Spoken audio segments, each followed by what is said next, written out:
नमस्कार दोस्तों, आज हम आपका स्वागत घर परिवार कार्यक्रम में कर रहे हैं और आज हम जिस विषय पर चर्चा कर रहे हैं वो है महिलाओं की बचत कि महिला किस तरीके से परिवार में बचत करती है। महिला जो आज परिवार का एक केंद्र बिंदु है, महिला जो जन्म से ही परिवार की बचत के बारे में सोच के चलती है कि परिवार में उस छोटी सी बचत को लेकर के आगे चलती है। अपने घरों में हमने सबने देखा है कि हम किस तरीके से अपने घर में बड़े बुजुर्गों के साथ में रहते थे, किस तरीके से नानी दादी बचत करके अपने थोड़े थोड़े से पैसों को जोड़ करके रखती थी और जब हम नानी दादियों से मिलने जाते थे तो वो किस तरीके से कमरे में हमको ले जा करके बड़े ही प्यार से एक छोटे से संदूक में एक छोटी सी पोटली निकाल करके हम सबको उसमें से निकाल करके जो रुपए देती थी और वो जो प्यार लगता था उनका कि हमको वो प्यार दे रही हैं, वो प्यार, वो खुशी जो मिलती थी, ये सब हमने अपने बड़े बुजुर्गों से ही सीखा है कि किस तरीके से परिवार में बचत करने से हम एक छोटी सी राशि जमा करके उसको हम किस तरीके से बड़े रूप में हम लेकर के जा सकते हैं। इन सब पर आज बात करने के लिए हमारे साथ में मुख्य प्रबंधक श्री दिनेश गुर्जर जी हैं जो कि अपने बैंकिंग क्षेत्र में उत्कृष्ट कार्य के लिए हमारे साथ में जुड़े हुए हैं, जिन्हें राष्ट्रपति पुरस्कार मिल चुका है। वो आज हमें इन सब से बारे में संबंधित जानकारी देंगे कि किस तरीके से हमें बैंक में अपने सेविंग करनी चाहिए, किस तरीके से हमें फैसिलिटीज़ मिल सकती है बैंक से रिलेटेड, उन सब के बारे में।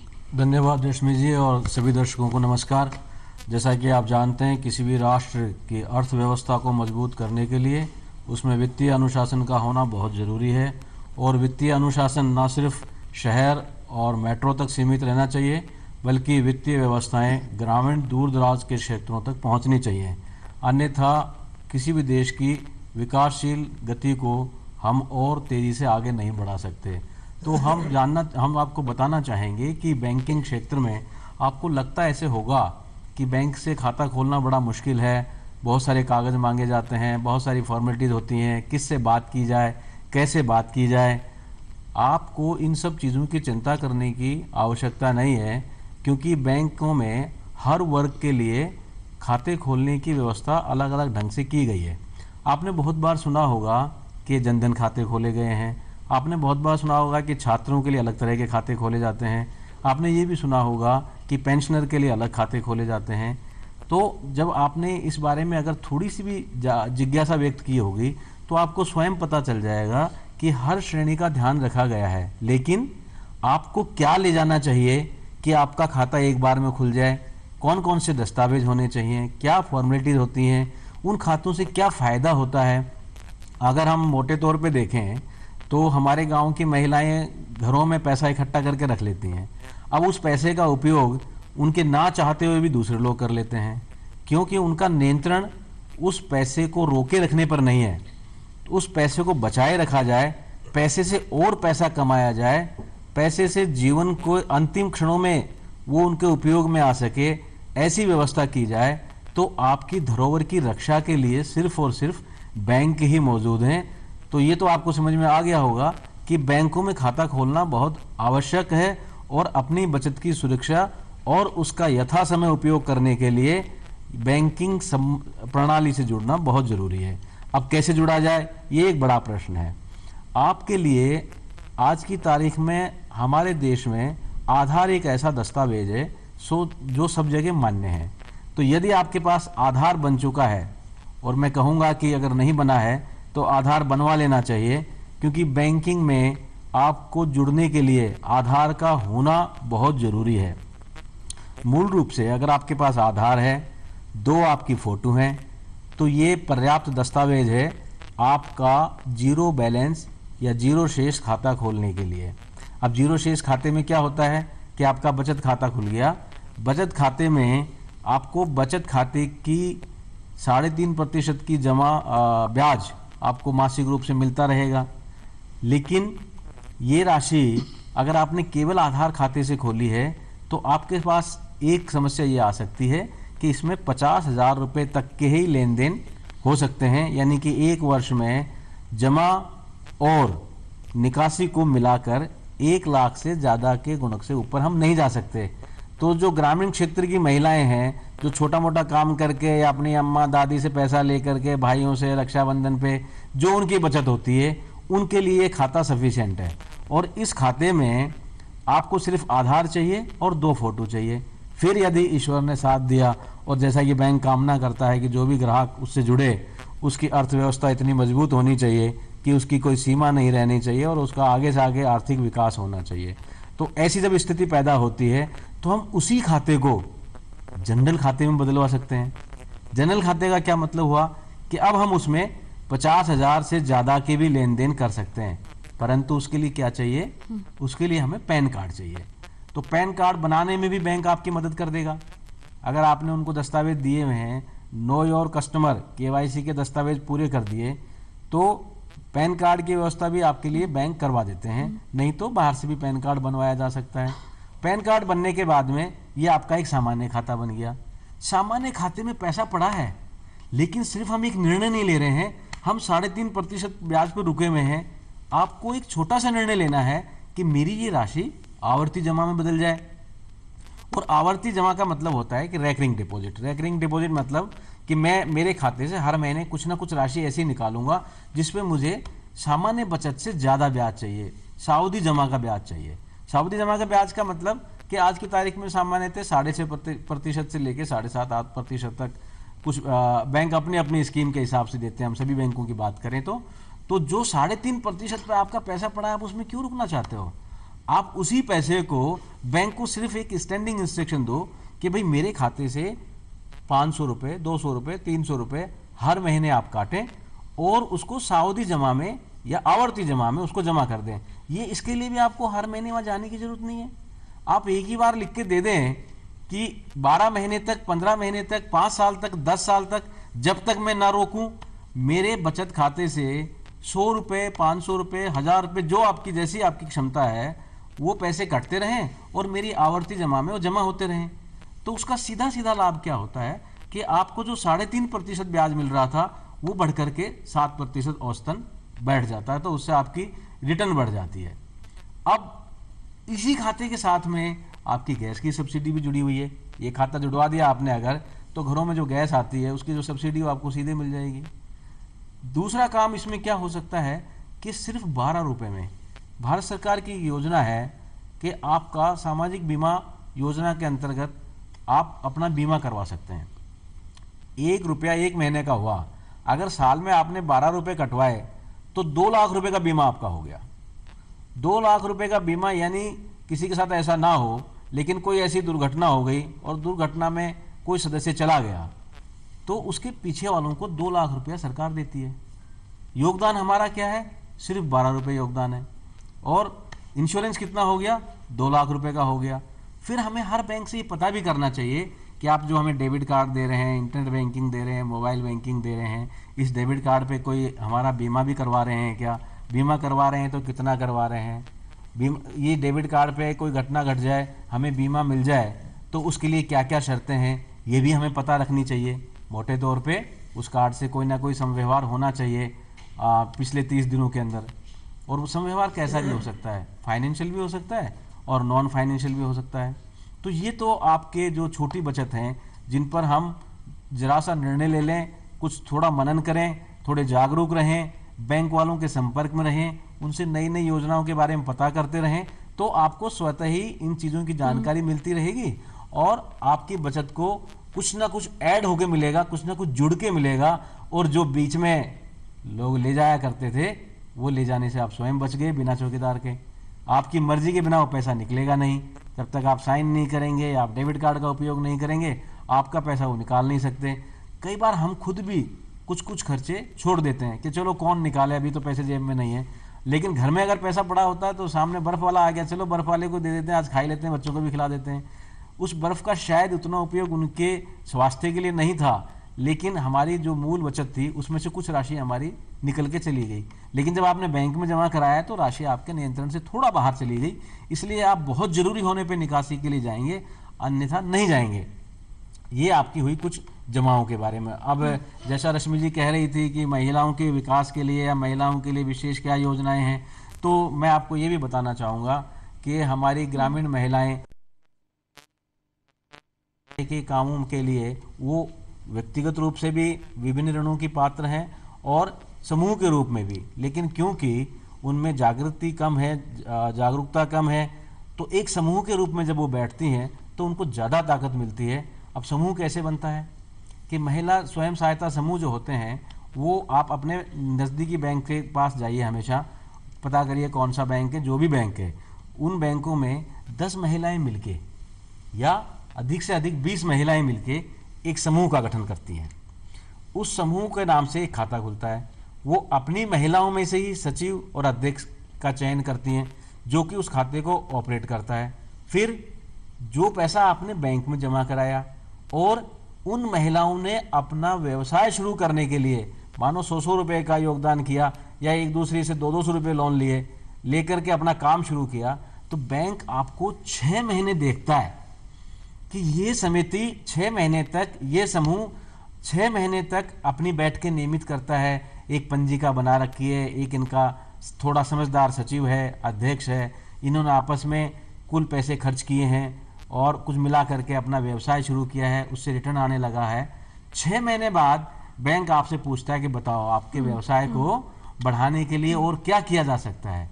तो आपका 6 महीने में जो जमाएं आपकी बैंक में थी प्लस आपने जो मिलकर के आपस में जो पूंजी लगाई, उस पूंजी का 4 गुना बैंक आपको देगा। हमारे बीच में एक अल्पशिक्षित ग्रामीण महिला है जो कि हुनरमंद भी है, जो कि सिलाई और कढ़ाई का काम बहुत अच्छे से जानती हैं। वो आज उनके पास में रोजगार है, वो कमा रही हैं, लेकिन वो बैंक में अकाउंट नहीं खोल पा रही हैं। उस बारे में वो जानना चाहती हैं किस तरीके से वो करें। मेरा नाम रिंकी शर्मा है। मैं गांव ग्राम बांसको से आई हूँ। मैंने पढ़ाई लिखाई बहुत कम की है, अल्प शिक्षित हूँ। मैं सिलाई करना जानती हूँ। सिलाई करके मैंने ये कुछ तैयार किया है पहनने के लिए। मेरे में सिलाई का हुनर है, कढ़ाई का हुनर है, और मैं अपनी बचत को किस तरह से बैंक में जमा कर सकती हूँ, बैंक में खाता खोलने के लिए कुछ जानना चाहती हूँ, और अपनी इनकम को कैसे सेव कर सकती हूँ। आजकल बैंक में खाता खोलना बहुत आसान हो गया है। यदि एक समूह इकट्ठा होकर बैंक वालों को सूचित कर दे तो बैंक वाले खुद ही अपना टैब ले जाके वहीं खोल के आ जाएंगे, या वो बैंक में आ जाते हैं तो बैंक में भी एक आदमी बैठ करके उनके सबके खाते खोल सकता है। मैं अपनी साथी से सहयोग निवेदन करूंगा कि वो आप रिंकी जी का खाता खोल के दिखाइए, खाता खोलिए और उनको बताइए भी कि खाता कैसे खुलता है। नमस्ते। आज के टाइम में बचत खाता हो या पेंशन खाता खोलना बहुत आसान है। किसी भी ग्रामीण क्षेत्र में जाके ये खाता खोला जा सकता है। 5 मिनट के अंदर किसी को भी अपना अकाउंट नंबर मिल सकता है। आपका कुछ डिटेल्स चाहिए रिंकी जी, जिसके लिए सिर्फ जिनका अकाउंट खोलना है उनका आधार कार्ड, और अगर वो जनरल खाता खोलना चाहती हैं तो उनका पैन कार्ड, ये 2 डॉक्यूमेंट्स के जरिए हम 5 मिनट के अंदर उनका अकाउंट खोल सकते हैं। आपका पूरा नाम? रिंकी शर्मा। महिलाओं के लिए बैंक में पावर सेविंग खाता भी रहता है, जिसके अंदर निशुल्क जीवन बीमा की सुविधा मिलती है। मतलब debit card, credit card, chequebook, internet banking, mobile banking के साथ साथ महिलाओं के लिए जीवन बीमा निशुल्क प्रदान किया जाता है, जो कि महिलाओं के लिए आज के समय में काफ़ी ज़रूरी भी है, और उनके लिए एक अलग तरह से हम एक फैसिलिटी भी प्रोवाइड कर रहे हैं। आपके पिताजी का नाम? चेतन शर्मा। आपका पूरा एड्रेस बताइए। जैन मंदिर बांसको। मोबाइल नंबर मैं आप इसमें लिख दीजिए। आपको टैब बैंकिंग के ज़रिए chequebook, SMS alert, ATM card जिसे कि डेबिट कार्ड भी कहते हैं, इंटरनेट बैंकिंग सर्विस और मोबाइल बैंकिंग सर्विस, ये सब हम आपको इसके अकाउंट के थ्रू दे सकते हैं। अब आपको बड़े बड़े फॉर्म भरने की ज़रूरत नहीं है। सिर्फ 1 पेज के फॉर्म और आपके दस्तावेज़ जो भी हैं उनका स्नैपशॉट इस टैब में लिया जाता है, और 5 मिनट के अंदर आपका अकाउंट खुल जाता है, और 5 मिनट के अंदर इनके पास इनका अकाउंट नंबर आ जाएगा। इस तरह आप कहीं भी किसी भी क्षेत्र में किसी का भी बचत खाता, पेंशन खाता, विद्यार्थी खाता कोई भी खोल सकते हैं। आपके पास सिर्फ आपके जितने भी पहचान पत्र हैं उनकी ज़रूरत है।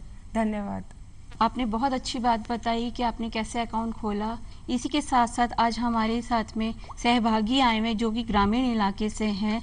हमारे साथ में ये महिला हैं ग्रामीण इलाके से जो कि अल्प शिक्षित हैं।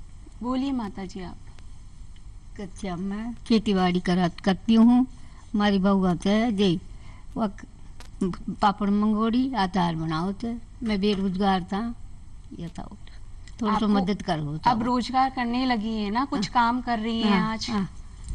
माता जी तने पीसा उसा की जरूरत छे नहीं? जरूरत से थोड़ी छे तो अपनी बउआ ने समझाओ कि 2-4 और बउआ से मिलर जेठानी जेठाने से मिल भेड़ी हुए 10 आदमी मिलर एक ग्रुप बनावे और पापड़ को धंधो करें। और वो एक जैसे में अपने महिला सहायता समूह की एक स्कीम है, वो स्कीम में कहीं से सारी की सारी मिलर एक सचिव बनार बैंक वाला ने बता दी कि भाई बाजे हमारे काम करे लिए और माना अत्ता पीसा की जरूरत है तो थारी बचत योजना में खातों खोल और जितने जितने पैसे की जरूरत पड़ेगी बैंक वाले स्वयं आपका असेसमेंट करेंगे, उसका मूल्यांकन कर लेंगे और आपको अपनी ज़रूरत के हिसाब से ज़्यादा पैसे नहीं देंगे। ज़्यादा देंगे तो आप लोग और कहीं खर्च कर दोगे, लेकिन पापड़ का धंधा चलाने के लिए जितना माल चाहिए वो वहाँ पर आपको पैसे देते रहेंगे। जो बिक्री से पैसा आए ना उसको पहले अपने खाते में जमा कराना, क्योंकि उसका फ़ायदा क्या होगा कि जैसे जैसे आप खाते में जमा कराओगे वैसे वैसे आपके खाते की कीमत बढ़ती चली जाएगी।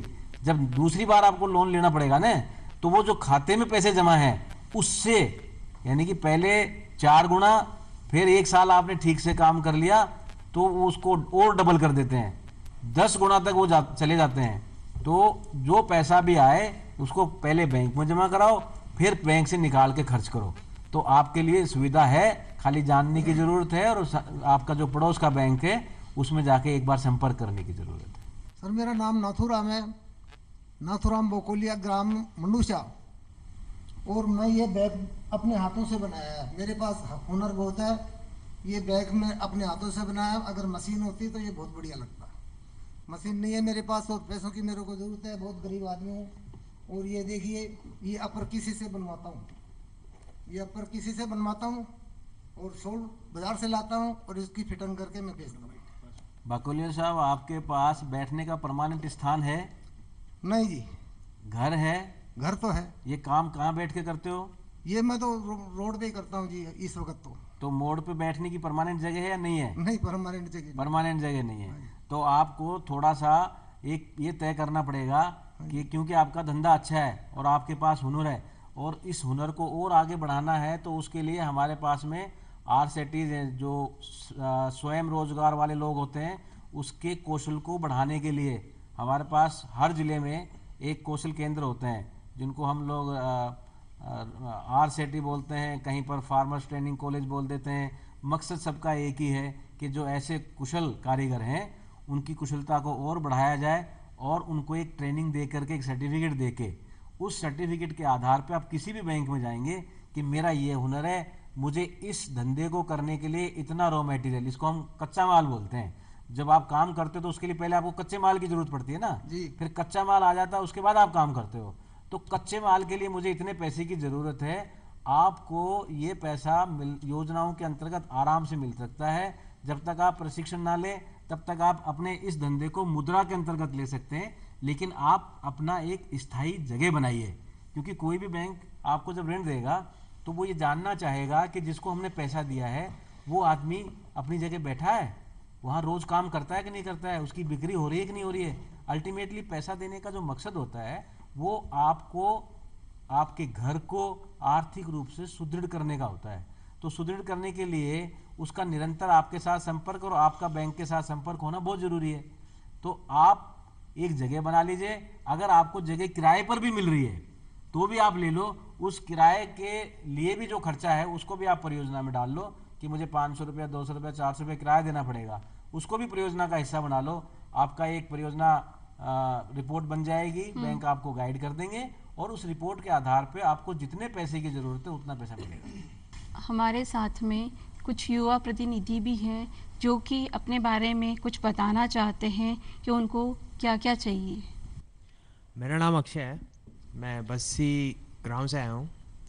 मैं अभी एजुकेशन की है और मेरी अभी नौकरी जॉब नहीं लगी है, तो मैं कोई अपना बिजनेस खोलना चाहता हूँ। तो इसके लिए मेरे को क्या कोई बैंक से कोई सहायता वगैरह कुछ मिल सकता है? एंटरप्रेन्योरशिप के लिए भी आप पढ़े लिखे आदमी हैं, आप पहले अपना ये तय करिए कि मुझे क्या काम करना है, क्योंकि अगर हम ये मान के चलेंगे कि मुझे कुछ बिजनेस करना है तब तक तो आप दिशाहीन हैं। तो पहले आपको दिशा में आना पड़ेगा कि पहले आपको बैठ के ये तय करना पड़ेगा कि मैंने किस तरह की कुशलता हासिल की है और मेरा किस चीज़ में कौशल है, मेरी किस चीज़ में अभिरुचि है। तो सबसे पहले आप ये तय करिए कि मुझे क्या काम करना है। फिर उस काम के हिसाब से यदि आपको प्रशिक्षण की आवश्यकता है तो बैंक आपको प्रशिक्षण के लिए भी केंद्र बता देगा, वहाँ से आप प्रशिक्षण ले सकते हैं। यदि आपको लगता है कि मेरे पास उस काम को सुचारू रूप से करने के लिए पर्याप्त ज्ञान है, कोई अलग से मुझे और प्रशिक्षण की ज़रूरत नहीं है, तो आप भी जैसा मैंने बाकोलिया साहब को बताया, आप अपनी एक दुकान लीजिए पहले और उस दुकान में जो काम करना चाहते हैं उसकी एक परियोजना रिपोर्ट बनाइए। परियोजना रिपोर्ट में आप ये बताइए कि कितना पैसा तो मेरे पास है जो मैं लगा सकता हूँ, कितना पैसा मुझे बैंक से चाहिए, और जब मैं ये धंधा करूँगा तो इससे मुझे कैसे कैसे रिटर्न आएगा, कितने समय में मैं वापसी करना शुरू करूँगा और कितना कितना मैं कंफर्टेबली कर सकता हूँ। तो क्योंकि आप पढ़े लिखे हैं, आप आराम से अपने पास के बैंक से संपर्क करिए और उसको अपनी परियोजना पहले तैयार करके ले जाइए। उस परियोजना में जो सुधार करवाना होगा, उनको कुछ और इनपुट्स देने होंगे, वो आपको दे देंगे और आप आराम से जो आपको पता है, क्योंकि आप पढ़े लिखे हैं, तो ये संगत होगा आपके साथ चर्चा करना कि जो स्टैंड अप इंडिया योजना है, जो स्टार्टअप योजना है, ये दोनों योजनाएं हैं आप जैसे युवाओं के लिए बहुत लाभदायक योजनाएं हैं। स्टार्टअप उन लोगों के लिए होती है जो लोग पहले से ही धंधा कर रहे हैं और जिनका 5 करोड़ से 25 करोड़ तक का बिजनेस चल रहा है और वो उसमें कुछ नया आयाम डालना चाहते हैं, कुछ नवाचार करना चाहते हैं, तो उनको पैसा मिल जाता है। स्टैंड अप इंडिया महिलाओं और ST/SC के जो हमारे साथी हैं, नागरिक हैं, उनके लिए ये योजना बनी हुई है। इसमें आपको पता है 1 करोड़ तक रुपए मिल सकते हैं। आपके सिर्फ आपका एक प्लान होना चाहिए, एक आपकी दिशा होनी चाहिए, एक आपकी काम करने की इच्छा होनी चाहिए। आप तो ना सिर्फ खुद रोजगार ले सकते हैं बल्कि आप कई औरों को रोजगार दे सकते हैं। सर मेरा नाम अनिल कुमार शर्मा है, मैं ग्राम बांसको से हूँ और सर मैंने मेरी पढ़ाई में बीटेक की हुई है। मैं आगे की पढ़ाई के लिए, मेरे पारिवारिक स्थिति सही नहीं है सर, उसके लिए मुझे बैंक से शिक्षा के लिए लोन चाहिए या फिर मुझे कुछ मदद चाहिए उनसे, बैंक से मुझे कैसे मदद मिल सकती है सर? ये अनिल ने बताया कि उन्होंने ऑलरेडी बीटेक कर चुके हैं और आगे की स्टडी के लिए उनको लोन चाहिए। तो बैंक डिफरेंट टाइप के एजुकेशन लोन्स प्रोवाइड करता है, foreign study, Indian study, premier institute, जिनमें ब्याज में भी छूट मिलती है थोड़ी। इसके लिए आपको अपने इंस्टीट्यूट से डिमांड जो डॉक्यूमेंट्स हैं वो लेने पड़ेंगे, बैंक में जमा कराने पड़ेंगे। उसमें एस्टिमेट होगा कि आपकी फ़ीस कितनी है, हॉस्टल फीस कितनी है, मेस चार्जेस क्या है, उसके अकॉर्डिंग आपको लोन मिल जाएगा।